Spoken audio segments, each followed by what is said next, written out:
Yes, now recording is in progress.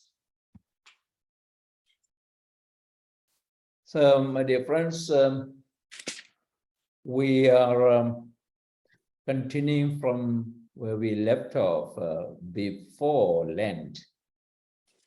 The last session we had was on the temptation narratives, which also was the reading for the first Sunday of Lent. Prior to that narrative, it was all about the infancy narratives or introducing who Jesus is by Matthew. Now, after such an introduction, now we are going to start with the Galilean ministry of Jesus, which is the major part or the bigger bulk of the gospel. Here, Matthew shares Mark's narrative. One of the major sources Matthew has is Mark. He also has got Q source and his own source as well. And his own source might have been the first-hand information from some of those people who were with Jesus during his ministry, like his mother Mary and his relatives and others who followed him, including the women.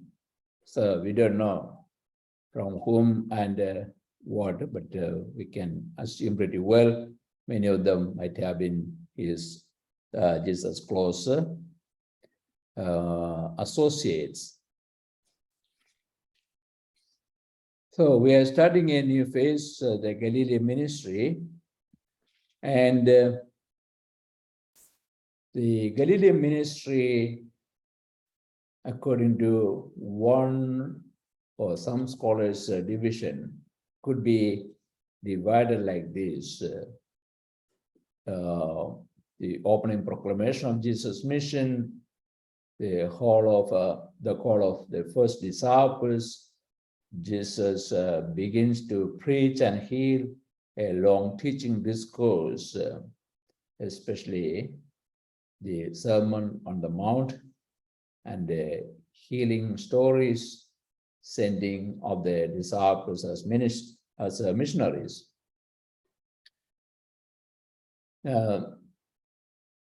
Tonight and hereafter, we are not going to go approach the gospel or the study as a kind of detailed commentary. Means it's going to be different to the way we dealt Mark and Luke.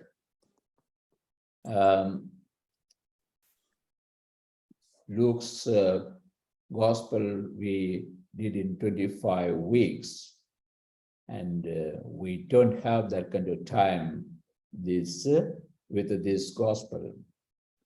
I will be taking some time off. That is a primary reason for not having enough time to complete that program as a detailed commentary. I've had to go for an eye surgery. That's only for cataract, nothing serious, but that might put me out of action for at least a couple of weeks. Then by end of July, I'll be winding up my ministry here in Barala, then going on a sabbatical and moving on from there. So time is limited. That's one of the reasons. And also perhaps I can say there are the general interest has dwindled from big numbers, just come down to 3 and 4 and so on. So thought it may be good to give a bit of break before we go into such a detailed study of the gospel. So these are the reasons. So we'll be doing a bit of a overview kind of a study tonight. Starting off the ministry ministry in Galilee, the mission work of Jesus. When John was arrested, Jesus started his mission. That means Jesus starts where John left off. John was a great prophet, and he is presented as the last of the prophets through the Gospels. So the prophetic time, that means the Old Testament time, ends with John the Baptist, and Jesus starts the New Testament time. Jesus is the new beginning. Going back to Galilee, Jesus settles down in Capernaum rather than Nazareth. Capernaum being by the way of the sea, where Mary's would attract a bigger audience. Where the sea means sea, here is the Sea of Galilee, which is also called a lake. It in fact is a lake. It's not a sea as such, but it is spoken of as a sea in the scriptures. It is most of the time. And is in the Rift Valley, from north of Israel down south. This valley continues, and in this land there are two major highways, pre-Christ onwards. Even now, those highways are maintained, of course, in a modern and modified way with all other connecting roads, but they were very ancient ones. One was through the ridge of the mountain, through Mount Carmel and so on. The other one through the valley. The one through the valley was more popular, and that is called Via Maris, or the way of the sea. And Capernaum comes by that way, being a major ancient route, a lot of traffic, trade route, and so on. So it was a much attractive place to preach, because it would attract more audience. So that would be a sociological reason to go up there. But the Gospels, of course, speak of the theological significance and so on, like God's enlightened coming to the land of Zebulun and Naphtali. That is an oracle relating to Galilee from Assyrian time, or Assyrian invasion.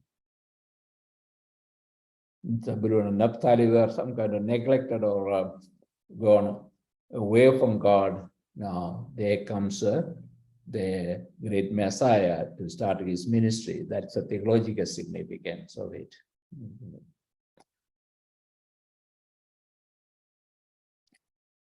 Got a few other Old Testament references, including that in Isaiah and so on.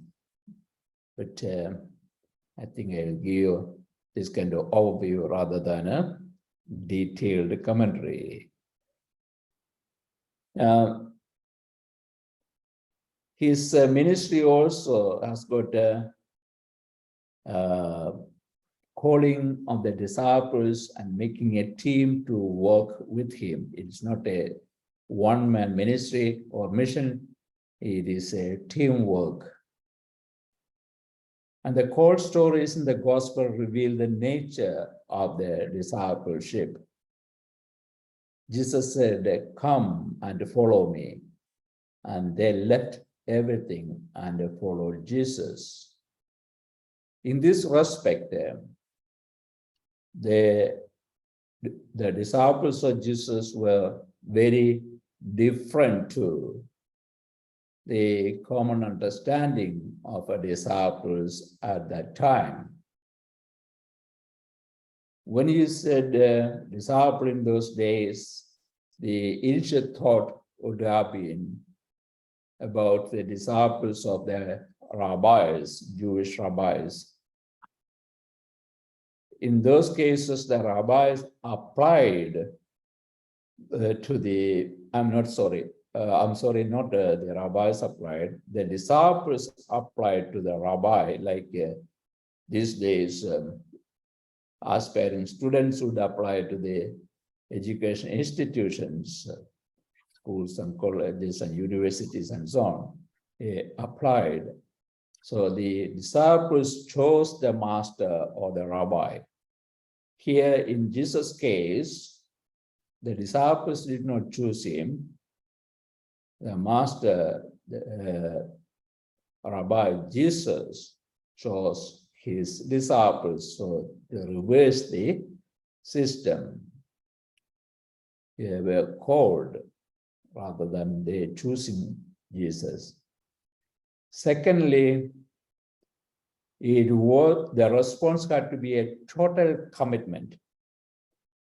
The disciples were called, when they responded, they followed, leaving everything behind, the total commitment. So it was not just a following to learn something intellectually, but it is a discipleship which made them walk the very same path the Master of the Lord, Messiah himself was walking, Jesus was walking.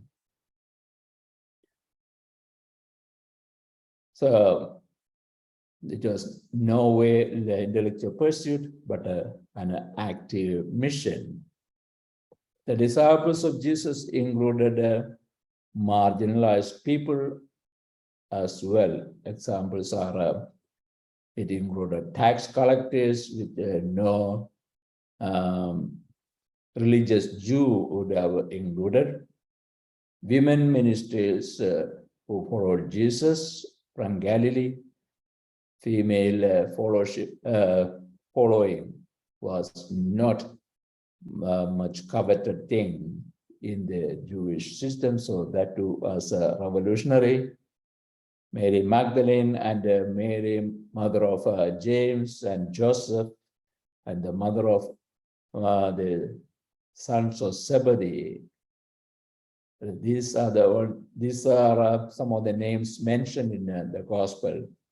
What I said now, we can see in Matthew 27:56.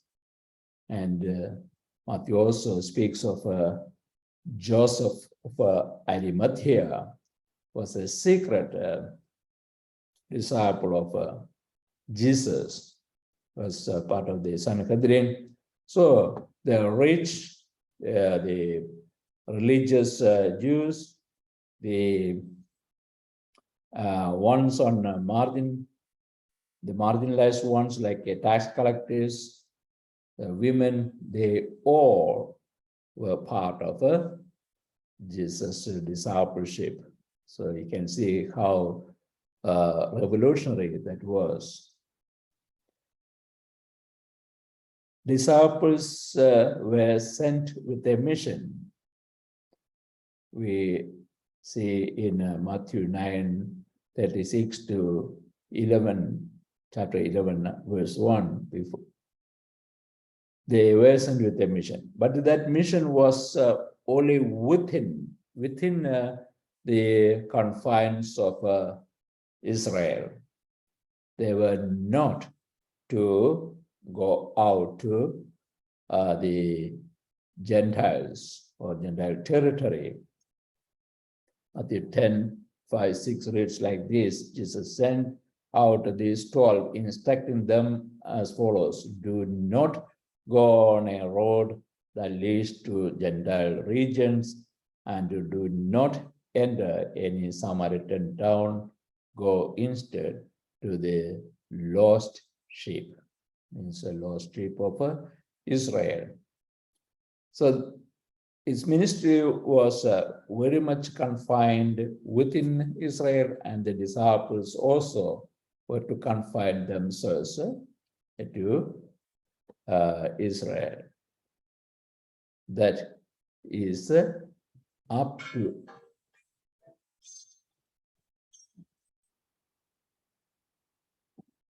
something happened here. This went off. Let me see.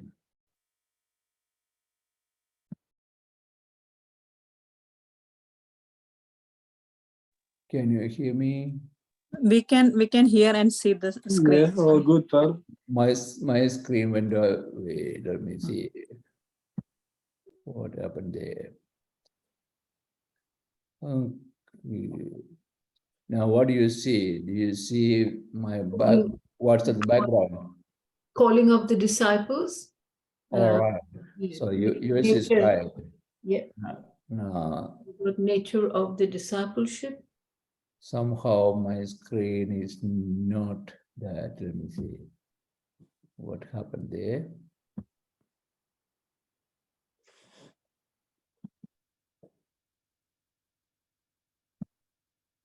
I just had a phone call coming in, and that mucked up everything. Now I can't get back.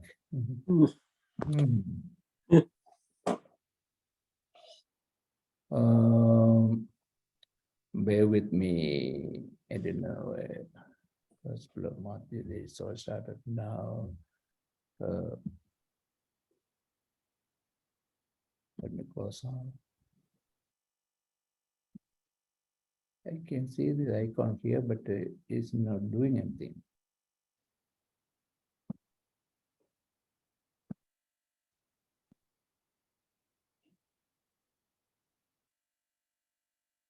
Yeah. Sorry about this. I'm still working out what to do here. Unless I see it, I won't be able to click the slides. I'm going to turn it off. To just press escape button, maybe it will escape from one of the latest. Oh, No. good on you. That's where it worked. Oh, thank you for that. You got a job, Dave. That's great. Now I'm back on a screen. I need to get this one off. All right.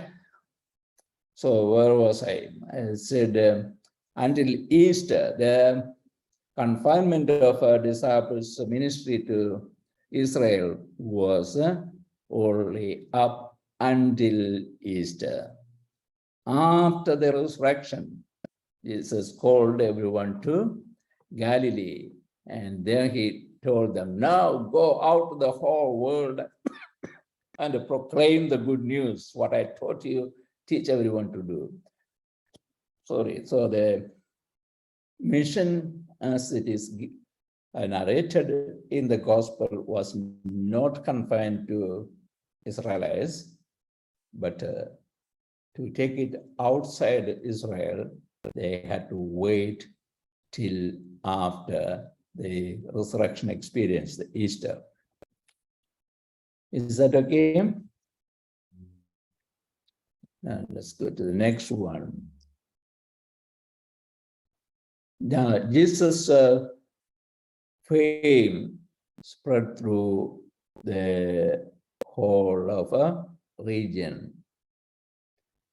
As a result of his preaching, the number of disciples has grown enormously. And I better move myself from there. Okay. the number of disciples have grown enormously. So his fame was growing. Yet, in this part of the narrative, we also hear Matthew, or we see rather hearing, using the term their synagogue, teaching in their synagogue. The very early Christians, especially at the time of Jesus, his followers did not consider themselves different to the Jewish people. So they too gathered for their religious gathering, teaching, and so on in synagogues for prayer and so on. They gathered in synagogues. But when it comes to the gospel, which was written a few decades after Jesus' death and resurrection, Matthew uses a term, not our synagogue, but their synagogue. So that is indicative of the social situation at that time. There was tension between Jews and the Christians. By then, many of the followers of Christ, Jesus, were kicked out of synagogues. And that pain was felt by many Christians, and they started to use those Jews who did not join them and who could kick them out of their synagogues as outsiders, and said that their synagogue. So that language betrays the tension they had between Christian community and the Jewish people. Now, Matthew, let me move myself again. Matthew has got 5 discourses. The first one is Sermon on Mount. Then there is another one, the Mission Discourses, chapter 10 and 11. Basically chapter 10. And then the Parable Discourses, chapter 13. And Church Life and Order, chapter 18. And the Last Judgment Discourses, chapter 24 and 25. You see gaps in between. They are other narratives about what Jesus did. So there's narratives about his doing, and then the discourses. Now, scholars would like to see this as a parallel with the 5 books of Torah. So since Matthew has got a Moses type presentation of Jesus, and he also uses a lot of Judaistic symbolism in his narrative. Scholars reckon perhaps Matthew in his narrative organized the discourses of Jesus into 5 very conspicuous segments to represent 5 books of Torah. That also means while Jews got Torah as the foundation of their community and religion, now through Jesus we have a new Torah, these 5 discourses. So that's one of the interpretations given.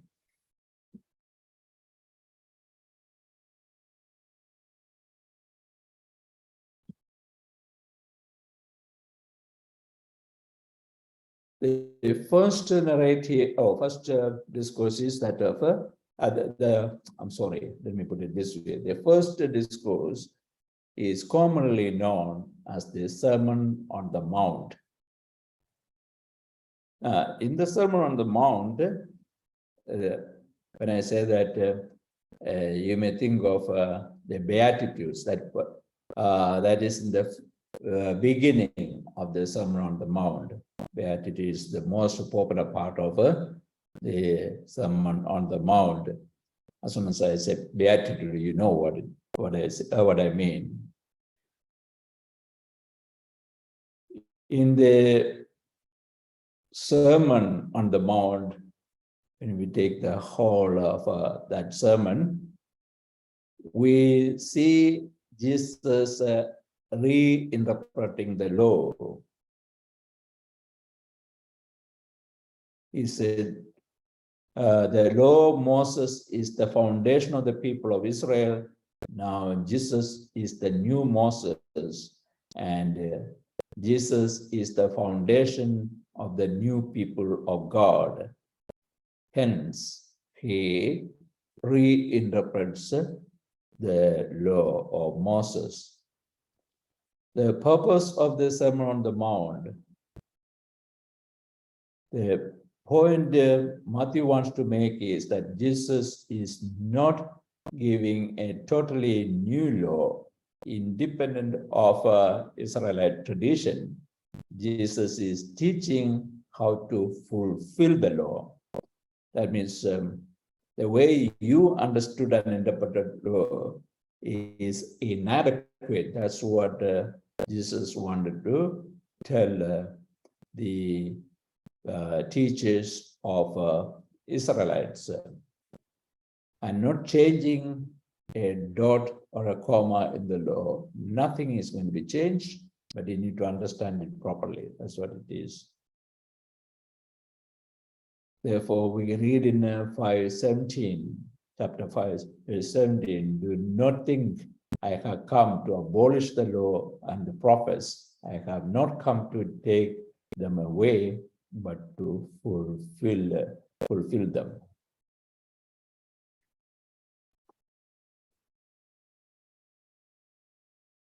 And let's look at the Beatitudes itself. What the Beatitudes are telling is all about the character a true disciple of the Messiah is required. Beatitudes are about the required character of the disciples of Jesus. In this case, the very presentation of Beatitudes, Luke also has got his own version of Beatitude, and Matthew has got his way of presenting it. They got a lot of similarity, but also there are quite a bit of differences as well. But here in Matthew, very especially, is speaking about the characters of what kind of character a disciple should have. What we call Beatitudes is the first part of the new interpretation of the law of Moses. In some translations, it says, happy are you. In others, it says, blessed are you. Perhaps blessed are you is a more accurate translation. Blessed, you are blessed by God when you do this. The Old Testament law was mostly about don'ts. Law of Moses said, do not kill, do not commit adultery. So many don'ts. But the Beatitudes are focused on the blessings of God. Blessed are you when people mock you. Blessed are you when you are poor. Blessed are you when you are persecuted. So the focus is on blessedness. See how the whole dimension changes. It's from a positive side, whereas the other one is a restrictive kind of language which speaks about the restriction. So it's more of a limitation. I think that in itself should be something educative for us in our approach to the way we present things. We can be legalistic in the way we present things, or creative and positive in the way we present faith matters, and in fact, all aspects of our life. In chapter 5, verses 13 to 16, Matthew speaks about salt and light. You are to be the salt. Now, you is the important thing there. Salt, which gives taste, which enhances the food and so on, is such a special agent which brings the best out of it.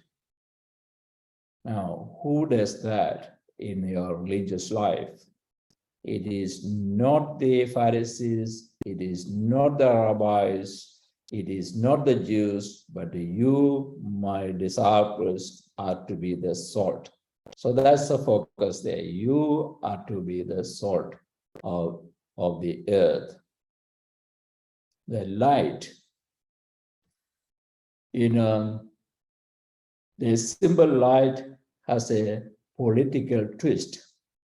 Emperor Cicero declared Rome as the light to the world. With his background, Nero made a mockery of Jesus, saying, "You are the light of the world." Jesus, on Jesus' head at the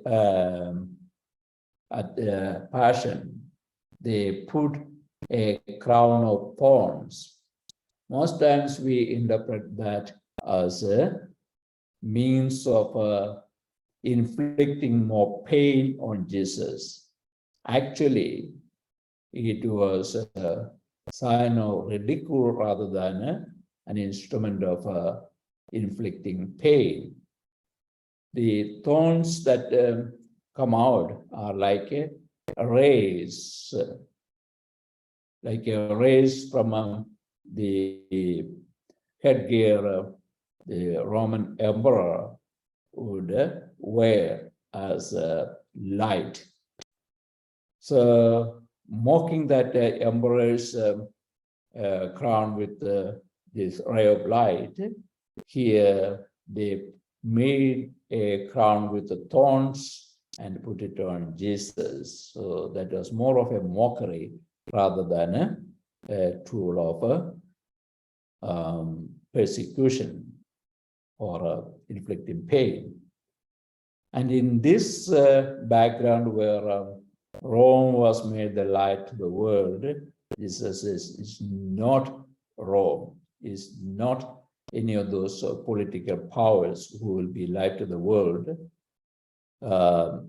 Persecuted as you are, you, my disciples, are to be light to the world.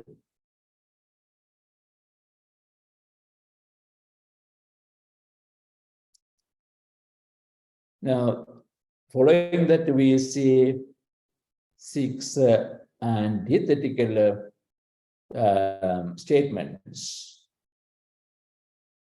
where it says, you have heard so. Shall I read that part of the Bible? Let me read 5:21.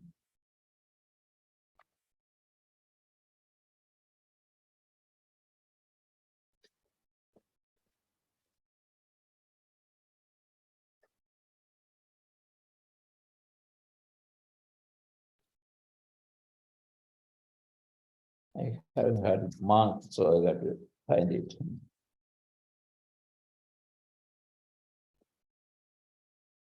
You have heard that it was said to our ancestors, do not commit murder. Anyone who does commit murder will have to face judgment. But I tell you, so you have heard, and then I tell you. again with the adultery also. He says, you have heard, it was said, we will commit adultery. Then he was going to say, but I say this to you. So that's the kind of antithetical statements we are speaking about.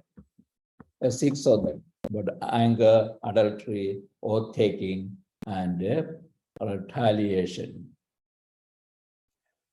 The part of the sermon consists of 6 antithetical statements. Each one starts with the you have heard that it was said, followed by a command introduced with the formula, but I say this to you. In each of these interpretation of the law by the teacher of the law and Pharisees is shown as or the teachers of the law and the Pharisees were shown as inadequate interpreters. So Jesus is not changing the law, but he is giving a fuller and more adequate expression and interpretation of the law.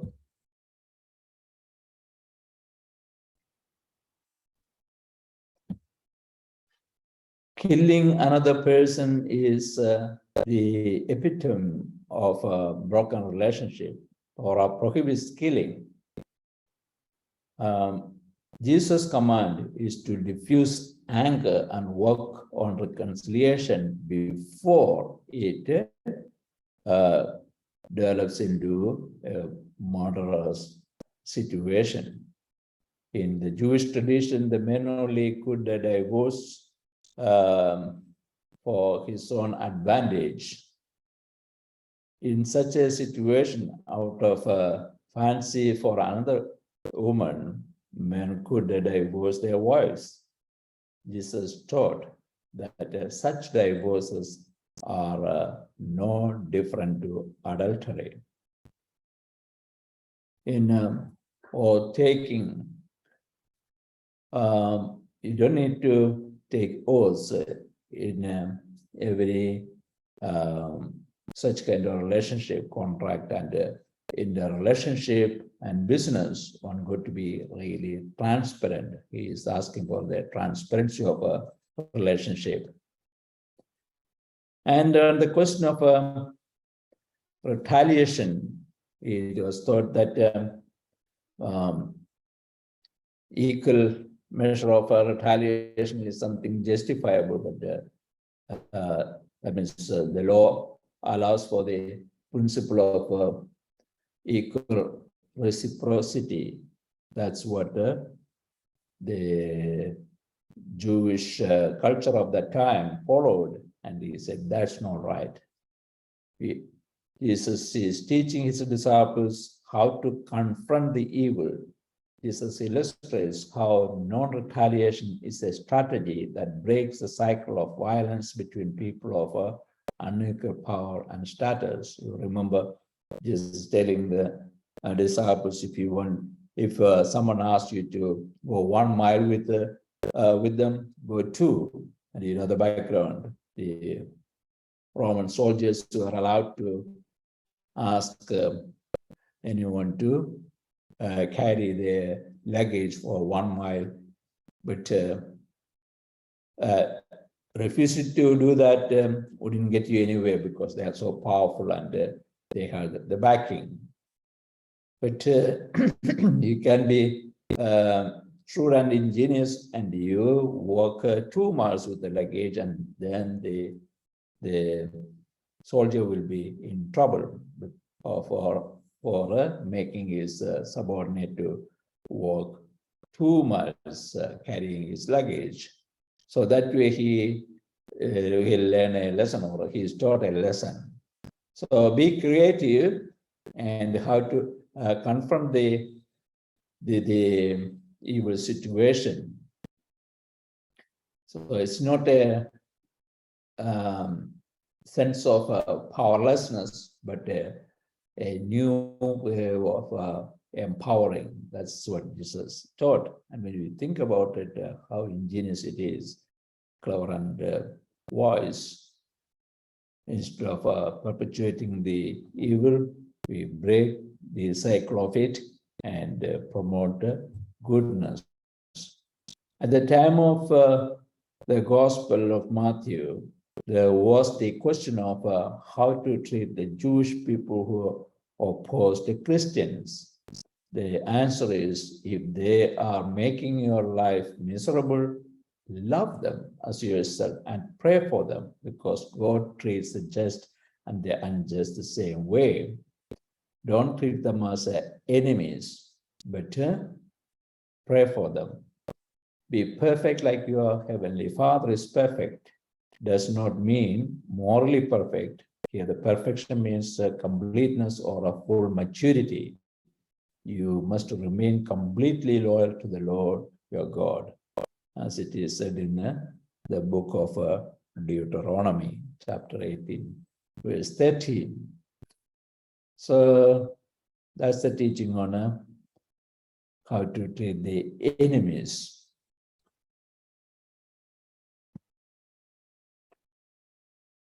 The three pillars of religion, according to Jewish understanding, are almsgiving, prayer, and fasting. We too pay attention to these three pillars.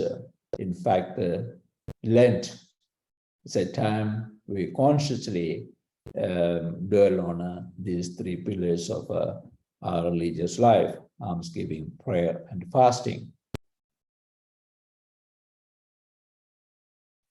The emphasis in each instance in this gospel is on the interior disposition, not just making a show of this almsgiving, prayer, not a prayer. Sorry about the spelling there. It should be prayer. So in prayer, almsgiving, and fasting, the interior disposition matters. So it's not the show of our religiosity that is going to reward us, but the true religiosity which comes from the heart.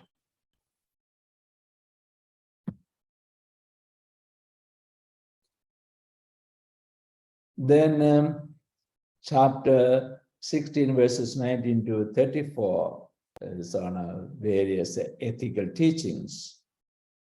The disciple is to make a choice, wholly centered on trust in God. That's the point Matthew wants to make. Not on any other consideration at all. The imagery of the eye, where it says, if your eye causes you to sin, pluck it and throw it out. It is better to enter the kingdom of heaven with one eye rather than go into hell with the two. Similar sayings are there. The imagery of the eye is the light of a person, referred to dangers of eyeing the possessions of others.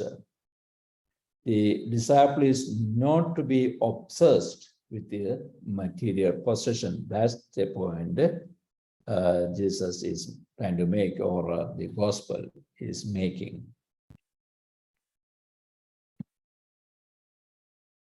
Do not judge. Now, many people get scrupulous about it. In fact, we cannot live without judging situations and people, no? In every level of our life and work, we need to judge. You sit in an interview, you seek a job, you make friends, or do not want some people to be friends. In all respects, there are judgment. So how can we live without judging? Here, it is not speaking about all this kind of judging. Here, the teaching is about how to relate with members of the Christian community, do not criticize your brother or sister in your Christian fellowship in a way that does not help build the community. That's what the gospel is trying to teach us. That's the point, not about any kind of judging. You do need to judge to be in a proper way. Effective prayer. If you know the worth and value of the gospel of Jesus, you will produce fruits of it in your lives. So there is no much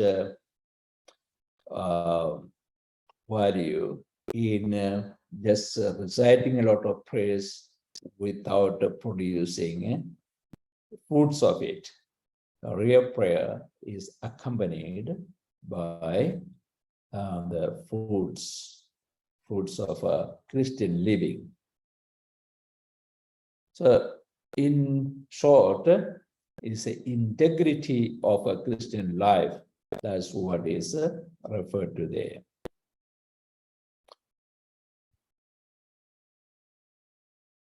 In conclusion, concluding the Sermon on the Mount,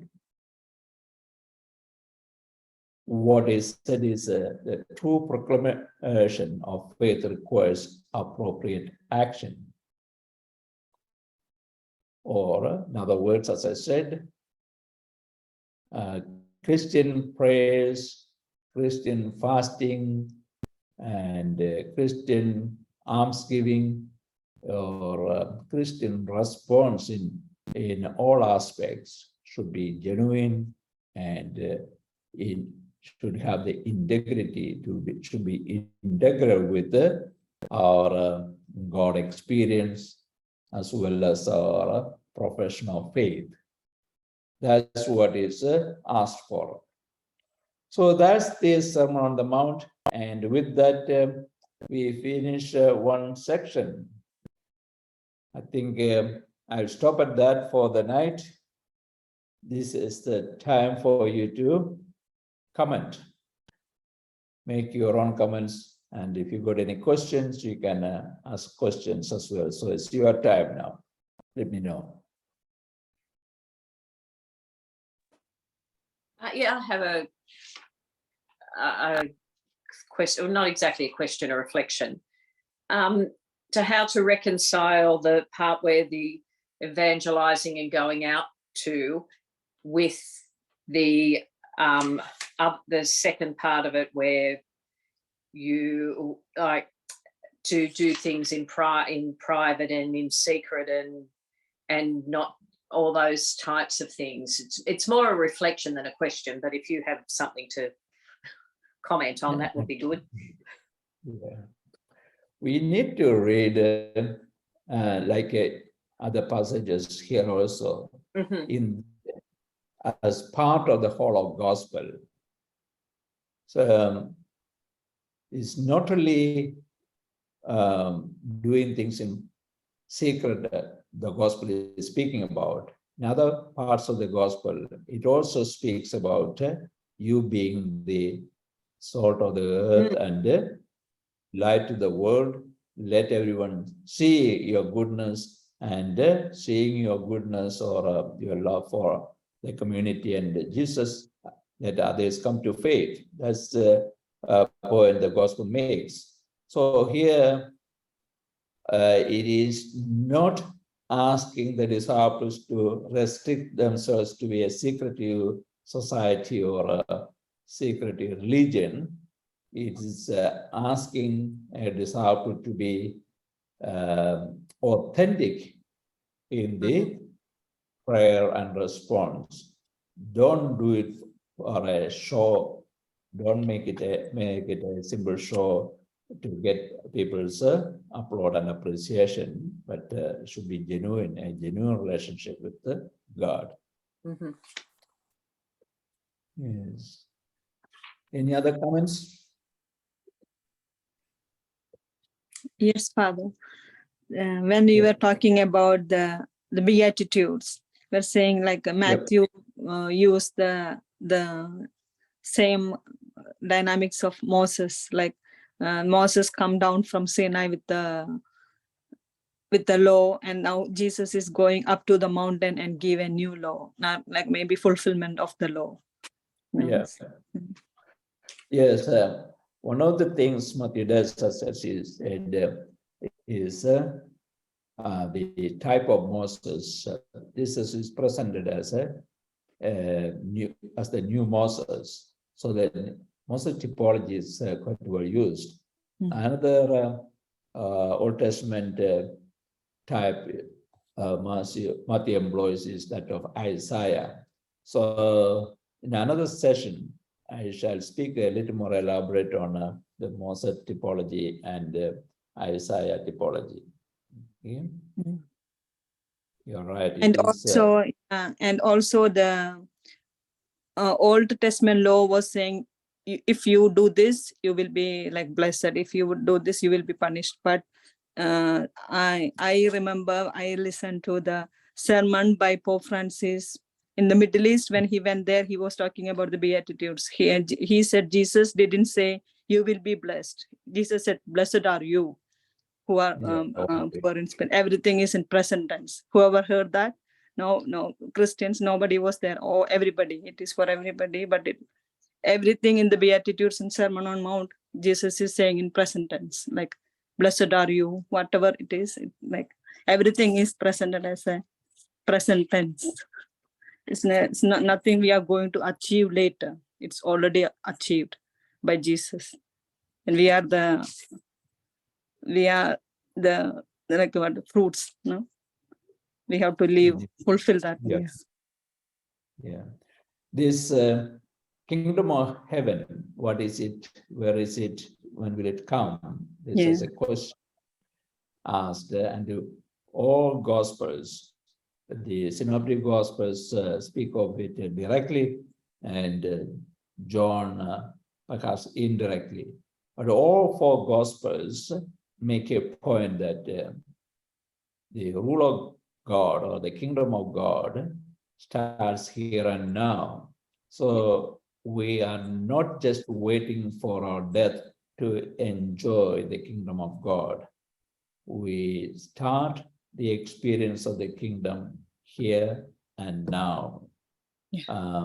As you said in Matthew, it is blessed are you, you are already blessed. John also uses a similar language. The kingdom is already here. And in many of the parables also, it is referred to as a kingdom with you or here among you.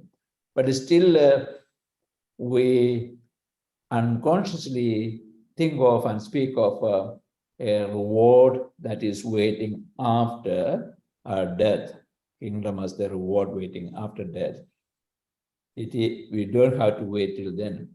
What happens after death is what we have started here, we continue to experience and experience in a much fuller way thereafter, after death.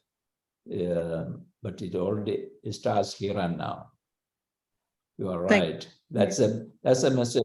That's a message in all four Gospels. Yeah.